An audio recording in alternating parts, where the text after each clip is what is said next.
well, hey, welcome back to the Cup Chasers podcast. And of course, they've run over everyone else this season as well. So go ahead and get the likes up for that Champions League victory. Subscribe to the channel for the FA Cup final victory and get the notification bell on. You know they won the league. Oh, but the Patrick, you made a point about Newcastle doing something similar to City. And I actually don't have an issue with that for the following reason. I think, and it showed that City thrive on competition. I think, like, for example, the best way to get Pep Guardiola to stay in the Premier League is for all the other teams to keep getting better. Challenge him. Because he likes it. Clearly, he likes the challenge. So Bring Ancelotti and Jose back. Bring Jose back.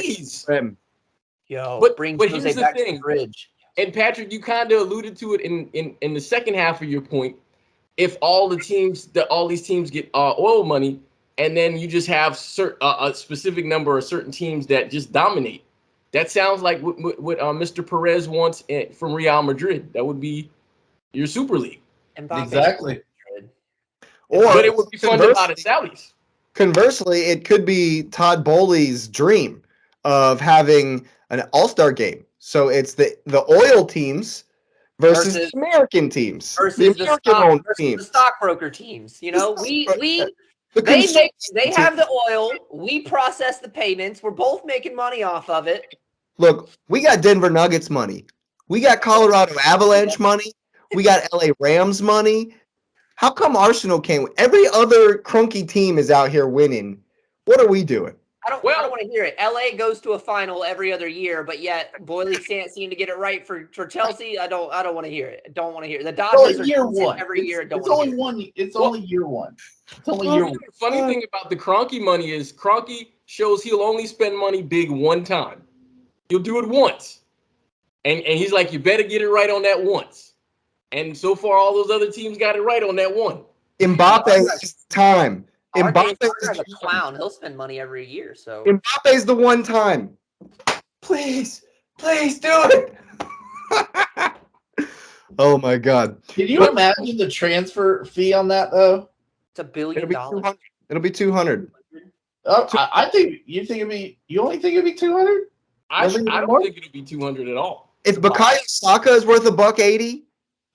Yeah. Well, here's why I personally think that's why I think it'll be more than 200. Yeah. I think it'll be 180, and because the teams will come back and say, "Hey, look, he's in his last year, and we know he's already said he's not going to sign. So either you take this 180, or I'm taking him for free in January." Taking him for free, and yeah. There's no way they're getting more than they're not getting more than 150, 180. They're not getting more than that. Real offered them 16 fighter jets worth of money, and he said no. Like, they said no. So yeah, either they take this paycheck or they're gonna lose 16 fighter jets worth of But go ahead. What this does, a quick thing, is that I know the PSG were supposed to be in for a lot of guys. They were going to go in for Bernardo Silva and somebody else. How attractive is playing at PSG if Mbappe's gone? Mbappe, Neymar, and Messi are gone. Because Neymar is supposed to be leaving as well. Neymar is going to be leaving.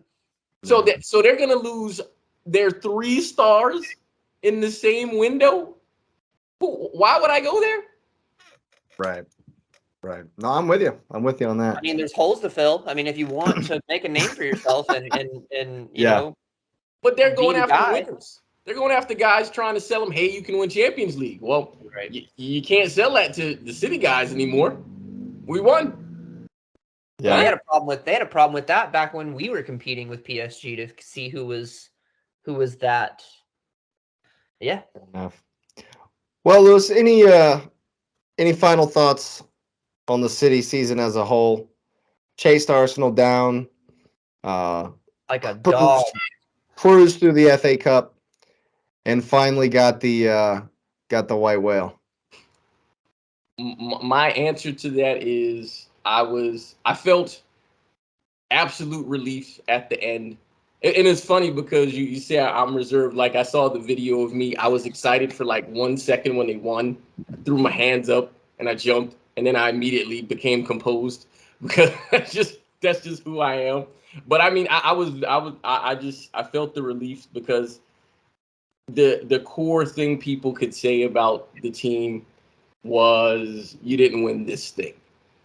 And now that that's done, there's literally no other conversations because every other conversation is empty. You can say Chargers, that's nice, we still won. You know, you could say we don't have as many, but we did win. You know, it's all of the arguments are weak now, and they're just emotional, right? Before it was a fact, they didn't win. And so I do wonder, and I'm being honest, I do wonder what the incentive is next year. Like, do they want to go for 4 in a row? I think it'll be hard for the Prem. Do they want to try to win all the cups next year? And it proved the squad is not that deep. A lot of people like to say, should he have 2 teams? They don't have 2 teams. The team is not that deep. And the number of games that they'll have to play next year, and Jake and all of you guys, you mentioned about injuries.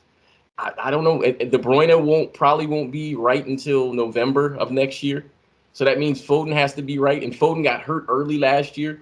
So who do we bring in? How much money do they spend? I'm excited for the next year, but I'm being honest, it takes a little edge off going forward because now it's just clout chasing. It's not we have to do this thing. Yeah. Right? Because, okay, if they win Champions League 2 in a row and say none of the charges or the investigation is still going on, right? Because they said it'd take 3 years. So they win 2 in a row, but you still got 115 charges. Like, it's not going to change anything. So at this point, I feel the biggest gorilla off of my back. And I'm being honest, I would like to win everything next year. But if we get a chance to win anything, I'd like to win the Champions League again. The league, that's cool. That'd be nice. But I want the league to be competitive next year. It wasn't competitive this year, but I mean, like, that gap between, it was 1-2 and then everybody else. And so I would like to see that more competitive because I just feel like those final days, I don't want the focus to be on relegation. I want it to be on which team is going to win. And I'd love to see Chelsea good next year. I'd love to see Arsenal good next year, just because it's just a better league when the other teams are good. You know, I don't want United to be good, but I want everybody else to be good because, you know, you have to have the proper. I would even take Liverpool being good over United being good, but, you know, that's because they can kick. Yeah, fair enough. Patrick, any final thoughts on City? I think what we watched this year is something that was very rare. We watched a team who we know is incredible become even better. I think we watched Pep Guardiola have probably the best coaching season he's maybe ever had. When you really break it down, you know, this wasn't a team that didn't have talent. There's no question about the talent level. There's no question about the investment. There's no question about any of that. But to put it all together and to actually see this team grow throughout the season, I think has made it that more impressive to me because, I mean, Arsenal in January, I mean, they were what, 12 points up? It looked like it was over then. And, you know, we always kept saying on this podcast, you know, when is City going to have that run? We all know it's in them. When's it going to happen? And I knew you were like, I don't want it to happen. I don't want it to happen. But you knew deep down it was going to happen. You know, we talked about Pep tinkering a ton there for a while. We had questions like, what is he doing? Why is he doing this? And there were even questions in the Champions League, like, are they really going to make that next step? That 1-1 with Leipzig. Yeah. You're like, ooh, you know, Pep didn't take any subs. They looked kind of like, what's going on with City? You know, what's going on with City? And but then it was 8-0 in the next one. Exactly. Was like 7-0. Well, there you go. There you go. But I think, you know, as you go back and you look at some of these great teams, you know, we were talking about at the beginning, you know, Jose's Inter, Guardiola's Barcelona, Fergie's, you know, United teams, and so on and so forth.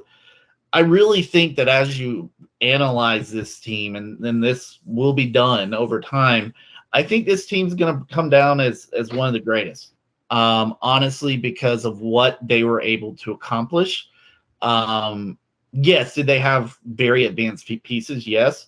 But I think the job that Guardiola did to integrate Holland into that team as quickly as he did, and then not only integrate him, but to change him as a player in such a short period of time, just shows how incredible of a coach he is.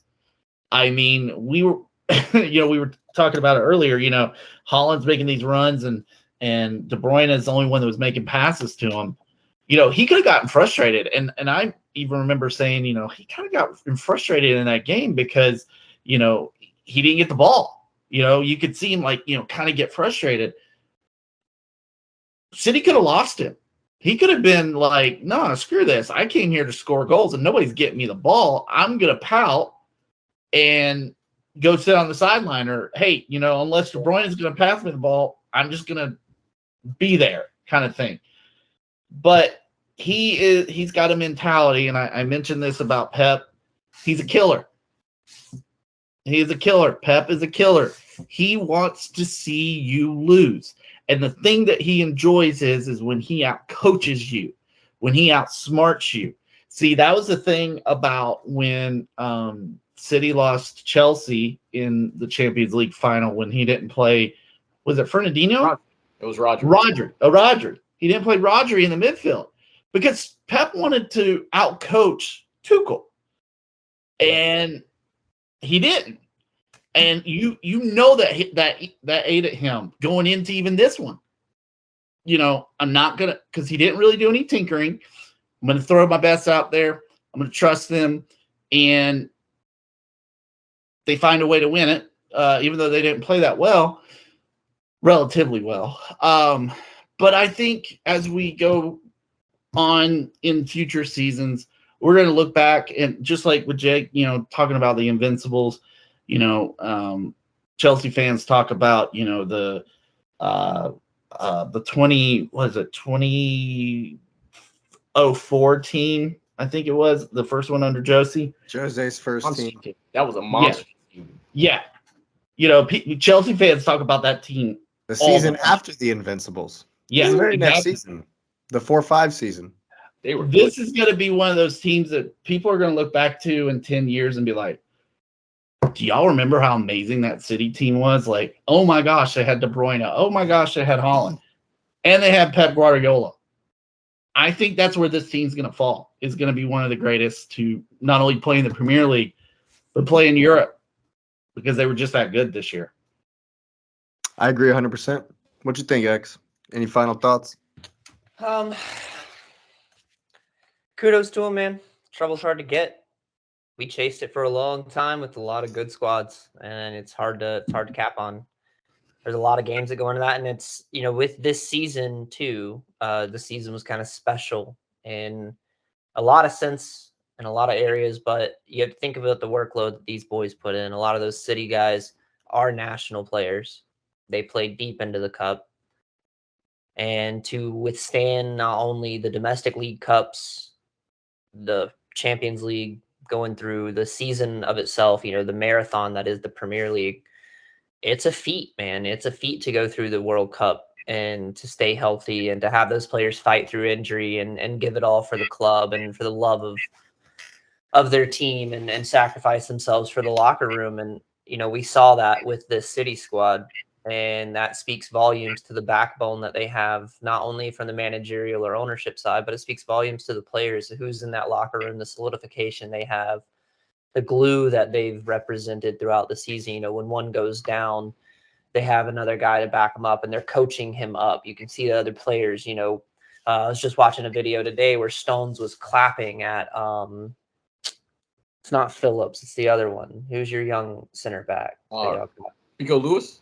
Yeah, Lewis. Lewis. Lewis was making a play into space, and he found his space. He cut the press, found his space, made a play into the midfield, and John Stones is clapping at him and gave him a high five when he came back. And it's just that type of camaraderie and that type of team is what it takes to win these kinds of things. And we've saw that time and time again throughout the City squad. And like Jake likes to say, they hate us because they ain't us. I'm extremely jealous. I miss So, seeing Chelsea. I miss seeing Chelsea like that. That's the backbone we've had. That was our culture, and to see City exemplify that and win 3 trophies, it should make all these other guys a little bit hungrier and say, we can't, like Lewis just alluded to, make the league a little bit more competitive. Get the guys you need, build the team you need, and that's just it. We can make fun of City all they want for spending, what was it, close to $1 billion to formulate this team. They're a team. You can spend you can throw money at them all you want. They're still a squad. They still played like a squad. They played through issues and they played down. They played chasing Arsenal for a majority of that back half of the season. They came together, regardless of what it costs to get that player there. They played like a team. They held their locker room, and that speaks volumes to the 3 trophies they get to take home this year. I agree 100%. I think all credit to Pep Guardiola. I think he's definitely 100%. cemented his name. If he hadn't already, he's definitely put his name amongst the greats of all time. I think Kevin De Bruyne has put his name amongst the Premier League greats of all time. I think Gundogan has put his name among definitely City greats. He might be getting a statue here soon. I mean, so many guys contributed. That's one of the things. Even though yes, City don't have 28 dudes who are absolutely incredible.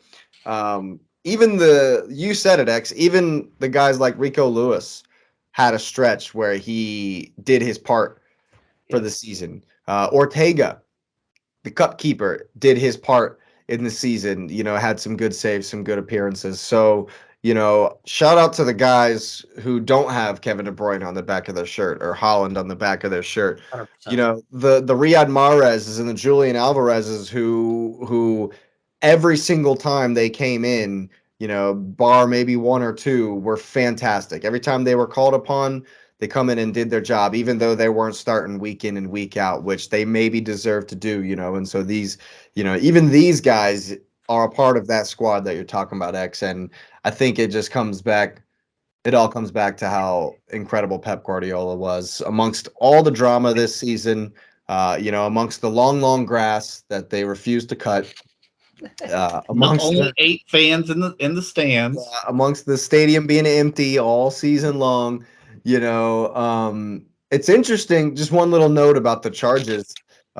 They get hit with the charges in the middle of February, and then don't lose again in the league until the last day when it didn't matter.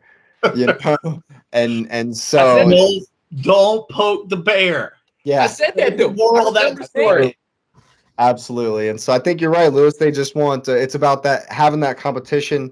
It's about having somebody to push them. And hopefully we're all coming to try to push you next season. And I'm praying for that hangover next season. And that somebody can maybe sneak in there and beat you by 1 point or like a half a point. Because that's probably going to be how close it's going to be when, if anybody does overcome this City team. Because they've been absolutely dominant, not only this year, but last 6, 7, 10 years, last 10 years in the league. It's just been City's league, So if you are as happy as Lewis is about this season, as happy as you could be about that Champions League victory, go ahead and smash up the likes. Subscribe to the channel and get that notification bell on. We'll be coming back at you all summer long.